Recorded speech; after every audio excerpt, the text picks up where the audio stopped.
Okey, Assalamualaikum warahmatullahi wabarakatuh dan salam sejahtera. Apa khabar pelajar-pelajar yang dikasihi sekalian? Kita masih lagi bersama dalam kelas kita untuk kursus MPU 21032 Penghayatan Etika dan Peradaban. Dan kali ini kita sudah masuk pada minggu yang ke-10. Dan pada minggu yang ke-10 ini sudah tentunya kita sudah masuk tajuk yang baru, iaitu lebih kepada peranan etika dan peradaban mendukung tanggungjawab sosial di Malaysia. Bila kita nampak sini peranan etika satu dan juga peradaban. Dan ianya kepada apa? Mendukung tanggungjawab sosial di Malaysia.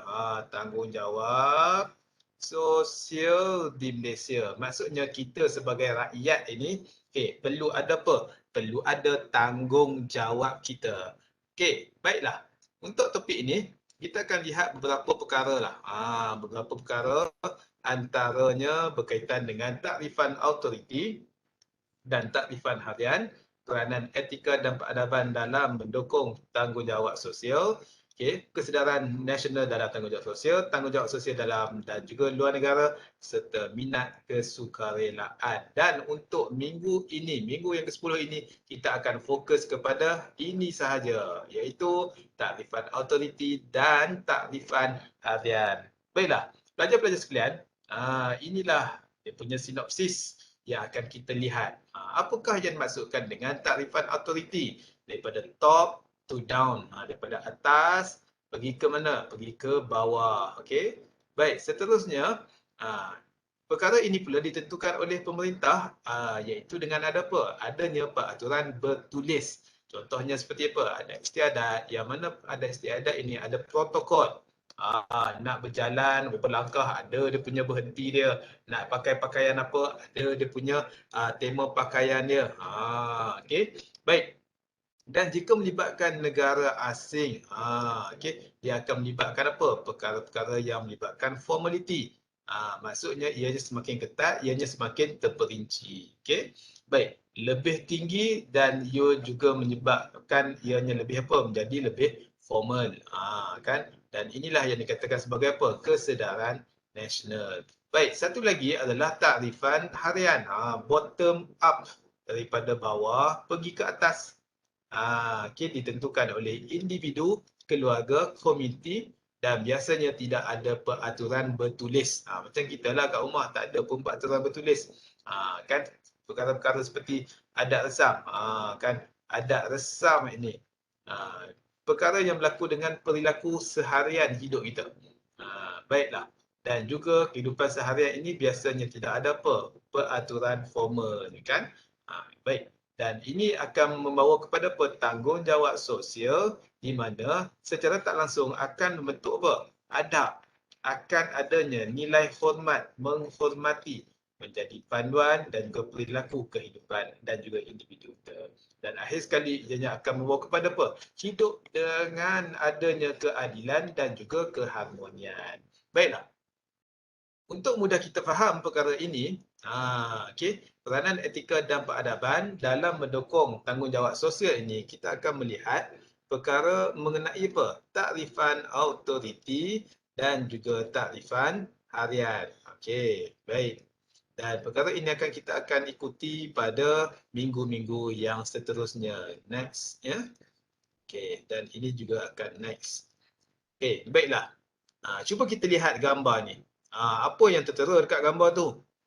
Kita nampak apa? Ada sekumpulan di kalangan beberapa orang di sini sedang melakukan apa? Kerja-kerja mengemas ataupun membersihkan. Jadinya, apa yang kita boleh lakukan kat sini? Apa yang kita boleh faham dekat sini? Dan inilah secara tak langsung perkara yang melibatkan apa? Tanggungjawab sosial. Tanggungjawab sosial yang lahir daripada apa? Kesedaran sosial. Dan contoh yang berlaku ini apa dia? Contohnya aktiviti apa? Aktiviti gotong royong. Kan membersihkan kawasan-kawasan kita daripada kekotoran. Okey, baik. Kalau kita nak fahamnya di sini, realiti sosial ini terbahagi kepada dua, realiti sosial sejagat. Okey, realiti sosial yang ditentukan oleh pihak berkuasa. Ini yang pertama. Selalunya daripada top to down. Macam disebutkan tadi dalam sinopsis tadi, top to down ataupun disebut sebagai apa? Takrifan authority. Takrifan authority. Okey, ini yang pertama. Dan realiti sosial yang lebih terbuka iaitu bottom up, yang ditentukan oleh setiap individu, keluarga, komuniti demi keperluan seharian masing-masing. Dan dipanggil sebagai apa? Takrifan harian.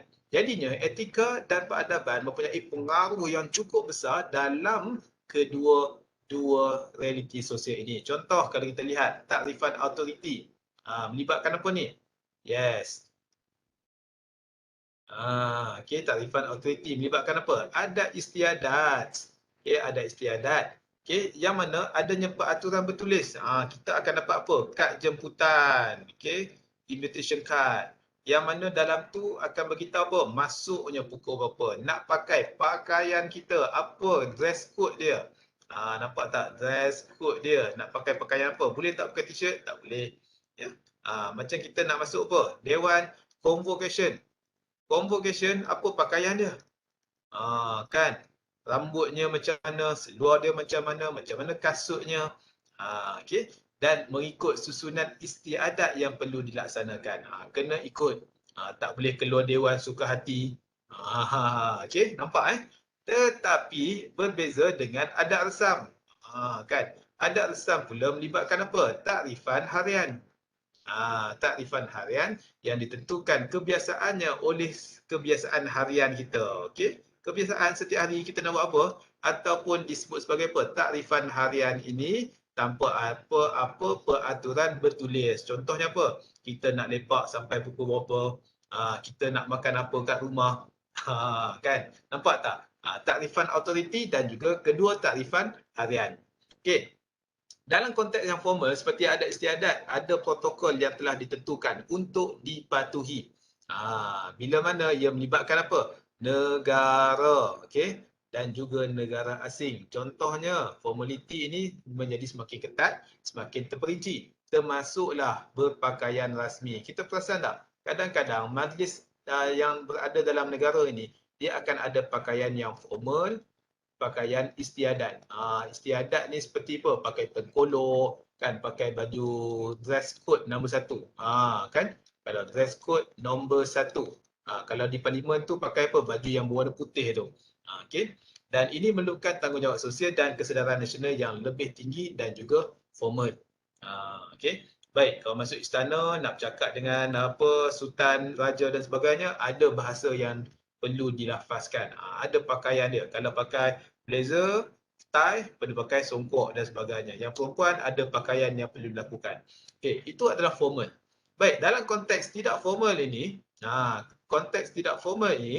okey, walaupun tidak ada peraturan tetapi ada tanggungjawab sosial dalam bentuk apa? Adab dan juga hormat. Kan, adab dan juga nilai hormat. Kan? Hormat menghormati menjadi panduan perilaku individu. Misalnya bila mana menghadiri sebuah majlis kenduri. Kan? Majlis kenduri macam mana? Kita pun pakaian pun tahu pakaian yang sewajarnya. Tak boleh buat riuh ataupun buat bising. Kan? Apatah lagi kenduri memang boleh buat riuh apa semua tapi mestilah dalam keadaan terkawal. Okey, kenduri yang melibatkan kematian ataupun upacara kematian. Yang ni lagilah kita kenapa hormat, adanya nilai, adanya orang kata apa? Adab. Bukan ni ada kematian kan pada muka. Tak boleh macam tu. Kan tak boleh. Dia kena ada apa? Adab dan juga nilai hormat, respect. Kan respect. Dan juga kita kena apa? Humble. Rendahkan diri, ucapkan apa? Ucapkan takziah. Ya, kena ucapkan takziah. Takkan kita nak ketawa. Okey. Dan satu lagi, apa dia? Upacara meminang. Kan? Ni contoh je, contoh. Kan? Contoh, mesti ada apa? Adanya, orang kata apa, susunan kata-kata yang baik. Dan tidak menyinggung. Jadinya, kalau kita lihat sini, etika dan juga peradaban adalah perilaku tanggungjawab sosial yang lahir daripada apa? Kesedaran nasional. Dan digerakkan pada peringkat individu. Kan? Individu keluarga. Kalau perkara-perkara ni, contoh seperti respect ini, ada pada individu, dia akan membentuk keluarga yang boleh hormat kepada orang lain dan juga dihormati. Kalaulah dalam keluarga, setiap keluarga itu boleh menghormati setiap orang, akan menjadikan apa? Komuniti dan juga masyarakat itu berada dalam keadaan apa? Keadaan yang baik. Dan dalam negara juga, kalau berada ataupun adanya hormat menghormati, humble, dapat membantu orang lain, kan? Kita pergi jogging, kita say hi, kita ucapkan morning, kan? Selamat pagi, assalamualaikum, kan? Walaupun macam tu, secara tak langsung hidup kita ni dalam keadaan apa? This one yang disebutkan harmoni. Kalau tak kita jeling je, besar tengok, kan perkara tu tak sepatutnya berlaku. Okay? Dan secara tak langsung, keadilan itu akan tercapai. Keadilan akan tercapai. Baiklah, kita dah lihat takrifan harian dan juga takrifan autonomi sebentar tadi. Jadinya dalam konsep realiti sosial ini, pengalaman hidup yang dilalui dan diterima oleh pelbagai kumpulan, oleh pelbagai strata, dia berdasarkan kepada apa? Kepada nilai, kan? Nilai peribadi dan juga nilai hidup sejagat. Okey. Baik. Takrifan harian. Kita lihat takrifan yang merujuk kepada apa? Fenomena dan juga tingkah laku yang tidak terikat oleh undang-undang formal. Okey, mudah faham Sebab apa? Ia lebih memaparkan dalam perbezaan. Memaparkan dalam perbezaan itu, mereka didorong dan memiliki norma yang dikongsi dan diterima bersama. Kan benda yang sangat simple. Ada benda yang berbeza, terima je lah. Kan kongsi je lah sama-sama tu. Contoh seperti apa? Kita ada kaum Melayu, Cina dan juga India. Masing-masing ni ada benda yang berbeza. Tapi adakah benda yang berbeza ini perlu kita jadikan sebagai musuh? Perlu tak? Sudah tentu kita akan jawab apa? Tak perlulah sampai ke musuh. Apa? Bukan ada manfaat pun. Okay. Jadi setiap bangsa dan juga agama di Malaysia ini mempunyai apa? Budaya dan juga adat mereka. Kan? Budaya dan juga adat resam masing-masing. Dan perbezaan ini mewujudkan masyarakat majmuk yang harmoni dan juga aman kerana setiap bangsa dan juga agama ini saling hormat menghormati, respect each other, kan? Respect each other. Okay. Dan kepelbagaian ini adalah satu keunikan yang sepatutnya diraih dan menjadi kebanggaan rakyat. Dan bila mana kita lihat keharmonian dan kemajmukan ini menjadikan Malaysia sebagai sebuah negara yang sering dicontohi oleh masyarakat antarabangsa. Okay. Dan perkara ini kita lihat adat dan juga budaya yang rencam, kan, yang variety ini, kan, yang pelbagai ini, variasi ini, okay, menunjukkan apa? Malaysia sebagai sebuah negara yang kaya dengan budaya dan tradisi yang masih lagi dikekalkan sejak zaman berzaman. Itu sebab dia masyarakat masih lagi apa? Mengamalkan budaya nenek moyang terdahulu serta menghargai adat resam mereka. Dan ini secara tak langsung melambangkan apa? Simbol warisan dan juga kebudayaan masih kekal walaupun berubah masa dan juga zaman. Kan dah berpuluh-puluh tahun daripada tahun 1900 sampailah sekarang tahun 2000 masih lagi dikekalkan. Baik, kalau kita tengok sini. Budaya masyarakat Melayu. Di mana di sudut apa? Di sudut kita tengok apa klasifikasi yang pertama ni? Di sudut apa? Keagamaan. Kita ada hari raya, perayaan-perayaan ni. Kita ada juga muzik dan juga tarian. Okey, contoh seperti wayang kulit, makyong, kuda kepang, inilah tarian-tarian dia. Dari sudut adat perkahwinan, kan? Adat perkahwinan, kita juga ada merisik, bertunang, ada pelamin, ada bersanding. Di sudut pakaian, okey, di sudut pakaian ni contohnya seperti ada kain sarung, pakaian Siti Wan Kembang, pakaian Puteri Perak, banyak lagi lah. Setiap negeri itu pula ada style dia, ada jenis dia. Kan, dari sudut makanan pula. Kan makanan pula tak payah sebutlah. Kan kalau kita sebut nanti cepat lapar. Okey. Baik, dan inilah yang disebutkan keunikan dalam masyarakat Melayu. Okey, baik, bagi masyarakat Cina pula, kita lihat kan perayaan-perayaan keagamaannya seperti apa? Tahun Baru Cina, kan, Cap Gomeh, Qingming, hantu lapar kuih bulan. Dan dari sudut muzik tarian dia pula, opera Cina, tarian singa, tarian naga. Kalau sudut makanan, kan makanan macam-macam. Sehingga kan dah diadaptasi dah dalam masyarakat kita ni. Kan contoh seperti char kway teow, kan pau, kan dah macam-macam lagi. Okey, bagi masyarakat India, sudah tentunya di sudut perayaan kita ada apa? Deepavali, Thaipusam dan juga Pongal. Di sudut tarian kita ada apa? Tarian Kathak. Kan? Bharata, Natyam, kan? Kita ada apa lagi di sudut pakaian? Okey, pakaian. Kita ada makanan. Okey, makanan. Okey. Makanan seperti maruku, tosai, idli, putu mayang. Oh, macam-macam lah. Badai. Kan? Tak payah sebut makanan ni. Dan inilah yang disebut sebagai apa? Keunikan. Masyarakat Dayak pun sama. Kan? Masyarakat Dayak kalau kita lihat perayaan dia adalah apa? Gawai. Kan? Gawai keamatan. Okey. Dari sudut tarian dia ada tarian apa? Ngajat, tarian Iban, okey. Ni bagi masyarakat Iban. Okey, dari sudut adat perkahwinan, okey, mengamalkan monogami. Okey, dilarang berkahwin antara sepupu dan ini adalah kepercayaan dia dan kita perlu apa? Kita perlu terima dengan hati terbuka. Inilah perbezaannya kan berbanding dengan mana-mana kepercayaan dan juga bangsa ataupun agama. Baik, kita lihat juga di sudut pakaian. Kan pakaian juga satu perkara yang sangat-sangat unik. Okey. Okey, bagi masyarakat di Borneo sana, okey, mereka ada apa? Baju bidayo, kulit kayu bidayo. Okey, di sudut makanan kan mereka ada apa? Suponas, pogang dan juga pelibuk. Ni contoh-contoh yang berlaku. Contoh-contoh kan dari sudut kita boleh klasifikasikan dan juga jenis-jenis dia. Baik, tadi kita lihat takrifan harian.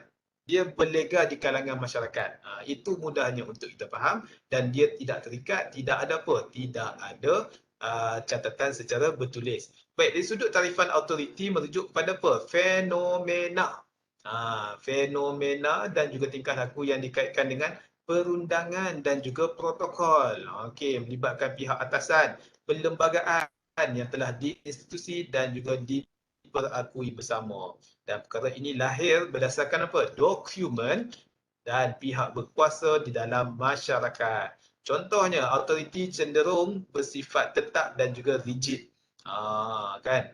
Yang mana nak diubah peraturan, tetap peraturan. Rules, always rules. Kan? Mesti ikut rules. Okay? Baik. Dan di sudut takrifan autoritinya, apa yang kita nak senang faham? Okey, setiap perbuatan masyarakat terikat dengan apa? Peraturan dan juga undang-undang yang berkuat kuasa. Jadi masyarakat tidak boleh melakukan sesuatu perkara mengikut kehendak sendiri, sesuka hati.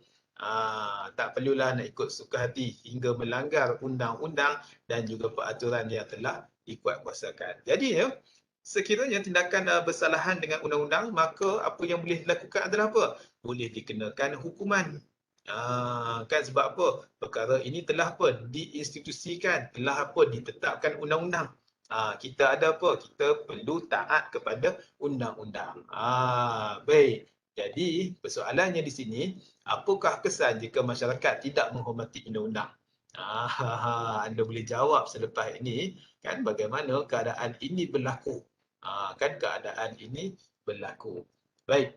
Dan bila mana sebut berkaitan dengan takrifan autoriti, tindakan tidak mematuhi undang-undang boleh dikatakan mementingkan diri sendiri. Yes, this one, pentingkan diri sendiri. Patutnya ikut lampu isyarat.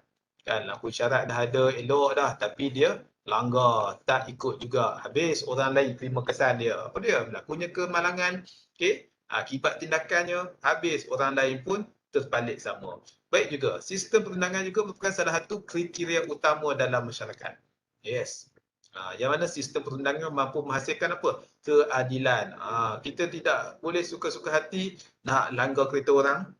Kan? Tak boleh suka-suka hati, tak puas hati dengan orang, kita bakar rumah orang. Tak boleh macam tu. Sebab apa? Sebab perkara inilah yang akan tentukan jatuh bangun pengaruhnya dalam menentukan sesebuah tamadun ini. Okey, baik. Kalaulah sesebuah negara itu, rakyat itu mampu untuk ikut undang-undang secara tak langsung, tamadun itu berada dalam negara itu sangat-sangat bertamadun. Kan sangat-sangat bertamadun, tertib. Sebagai contoh kita lihat apa? Kita lihat negara apa? Jepun. Boleh jaga apa? Jaga orang kata apa? Kebersihan. Kan kita lihat Korea. Kan kita lihat negara-negara yang boleh orang kata apa? Ikut undang-undang dengan sebaiknya. Okey. Dan perkembangan tahap hubungan etnik ini kita dapat lihat kepada apa? Beberapa perkara. Okey. Kita dapat lihat kepada beberapa perkara, iaitu yang pertama bermula dengan apa? Segregasi. Ya, segregasi, kemudian akomodasi, akulturasi, asimilasi dan juga amalgamasi. Baik, segregasi bersifat terpisah. Sifat terpisah dari segi tempat tinggal dan juga pekerjaan serta pendidikan dan juga pergaulan. Formula dia adalah ABC. A buat kerja dia, B buat kerja dia, C buat kerja dia. Dan segregasi ini wujud sama ada didasari oleh undang-undang ataupun tak didasari oleh undang-undang. Contohnya, konsep pemisahan etnik dasar apartheid. Dasar apartheid ni yang mana berlaku di Afrika. Yang mana dia ada apa? Dia ada satu bahagian untuk orang kulit putih, satu lagi bahagian untuk black. Sehingga kan tandas diasingkan. Toilet for white. Kan? Ni yang berlakunya segregasi berlaku di Afrika. Okey, seterusnya akomodasi. Kan? Setiap etnik atau kaum menyedari norma dan juga nilai yang dimiliki oleh etnik-etnik lain, tetapi mereka hidup mempertahankan budaya dan nilai hidup masing-masing. Formulanya adalah apa? A campur B campur C bersamaan dengan A campur B campur C. Kan? Dan perkara ini lebih baik lagi daripada siapa? Daripada segregasi. Okey. Contoh seperti etnik di New Zealand, seperti etnik Jerman, Perancis dan Itali saling membuat penyesuaian. Nampak tak? Penyesuaian antara satu sama lain dan hidup dalam keadaan yang aman. Peaceful coexistence. Kan? Hidup dalam keadaan yang baik. Tak ada kacau bilau. Okey. Baik. Dan seterusnya, kalau kita lihat yang ketiga, akulturasi. Proses penerimaan unsur kebudayaan dalam individu atau kelompok lain, kelompok dari budaya lain. Contoh apa? Pemberian duit raya. Asalnya daripada budaya Cina, yang disebut sebagai apa? Angpao. Kan? Angpao. Okay, contoh pemakaian daripada barat. Okay, tali leher. Kan? Kita pun pakai. Kita pun pakai juga budaya orang barat. Okay, dan secara tak langsung tidak menyebabkan kehilangan identiti asal kaum ataupun etnik yang menerimanya. Tak kikis pun kita punya apa identiti Melayu, Cina dan juga India. Kan? Okey je. Dan formula dia kita sebutkan sebagai apa? A campur B campur C. Kan? Tambah B campur A campur C dan C campur A campur D. Okey, CAD, ABC campur BAC campur CAD. Okey, baik. Dan kita lihat yang keempat pula adalah asimilasi. Apa maksud dia? Percantuman dan juga penyatuan etnik yang berlainan budaya sehingga membentuk satu kelompok budaya dan juga identiti yang sama. Contohnya, kumpulan budaya satu kaum atau etnik minoriti menerima apa? Budaya dan juga etnik yang dominan. Kelompok yang kecil terima kelompok yang besar. Okey. Dan kita lihat apa yang menyebabkan perkara ini berlaku. Faktornya adalah etnik yang mempunyai budaya yang berbeza. Satu. Okey. Etnik-etnik mempunyai apa? Interaksi, sentiasa interaksi. Dan etnik berlaku dalam tempoh yang antara lama. Apa dia? Interaksi dia. Tempoh yang agak lama. Contoh, masyarakat Melayu di mana? Di Thailand. Kan? Masyarakat Melayu di Thailand, kita ada apa? Patani. Kita ada apa? Naratiwat. Okey. Lagi kita ada apa lagi? Masyarakat Cina kampung di Kelantan. Masyarakat Bapa Nyonya di Melaka. Tak ada masalah. Sebab dia boleh ikut.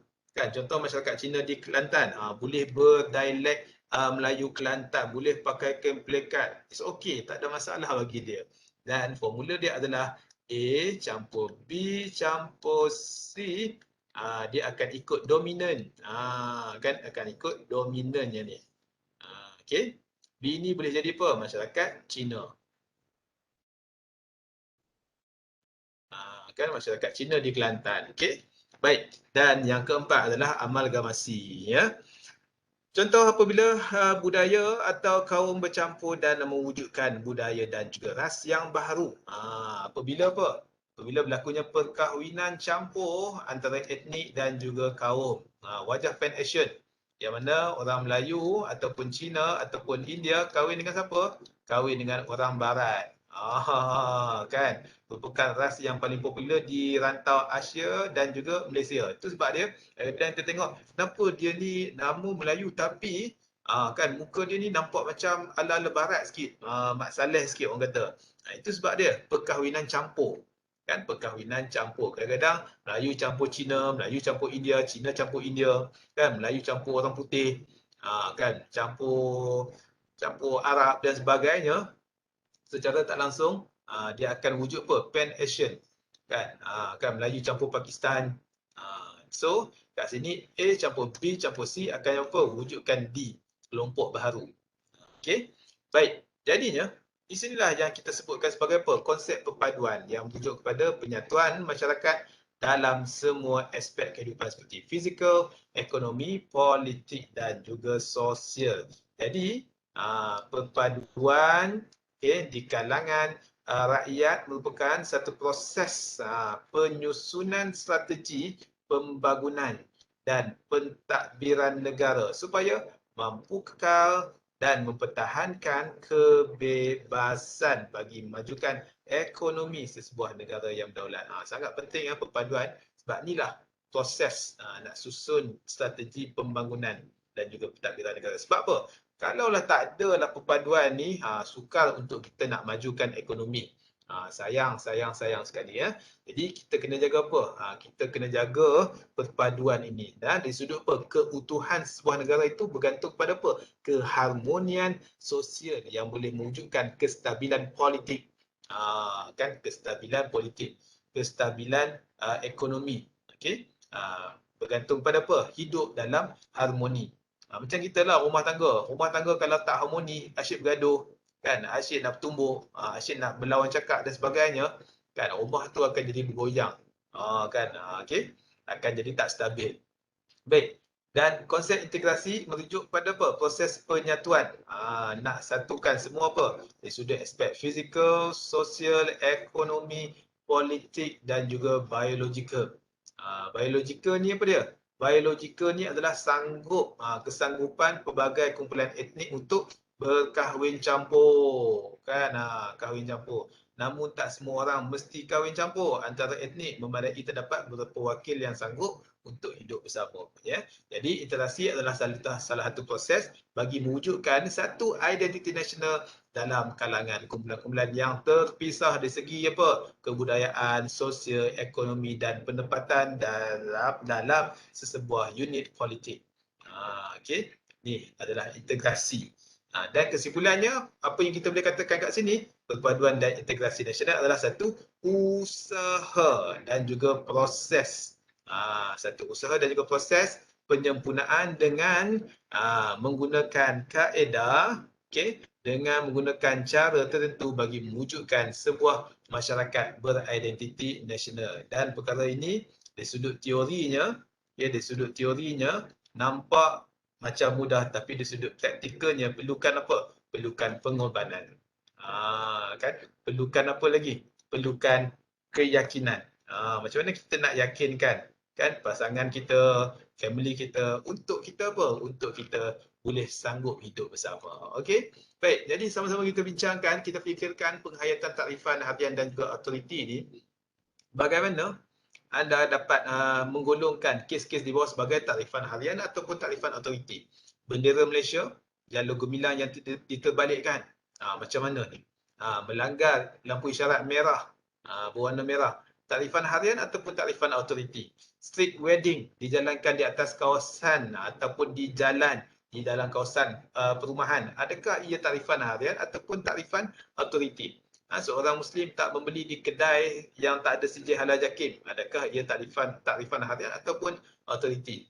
Dan Persatuan Buddhis memberi bantuan kemanusiaan kepada Mangsa banjir tanpa mengira etnik dan agama bangsa. Adakah ianya takrifan harian ataupun autoriti? Okey. Baik, jadi terima kasih kepada semua.